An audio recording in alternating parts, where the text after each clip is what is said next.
खेसारी लाल यादव के भोजपुरी सिनेमा के काहे सुपरस्टार कहल जाला ई बात साबित हो गईल बा। ई बात आज ही साबित नइखे भइल, बहुत दिन पहले से ई बात साबित होत आ रहल बा।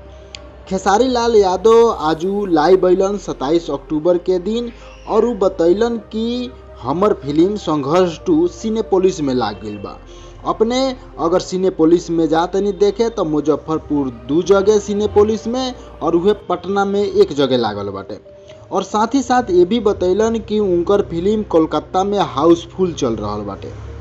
गोरखपुर में भी बतैलन कि उनकर फिल्म लाग चुकल बाटे। बतैलन कि भोजपुरी भाषा ला और ऐसन फिल्म हमेशा बनावत रहियन, ए पर बढ़िया से काम करियन। गाना अभी उनकर थोड़ा लेट से आई। बतैलन कि अभी भोजपुरी भाषा ला काम करतनी, भोजपुरी फिल्म ला काम करतनी, ऐसे ही हमर फिल्म आवत रही, ऐसे बढ़िया बढ़िया फिल्म हमर आई। तो खेसारी लाल यादव ये भी अपन फैन लोग से आग्रह कैलन कि जाई फिल्म देखी लगन और बहुत प्यार दी, काहे कि ऐसन मौका बार बार ना मिलेला। ई वीडियो अपने लोगन के कैसा लागल, अगर अच्छा लागल तो लाइक शेयर जरूर करी।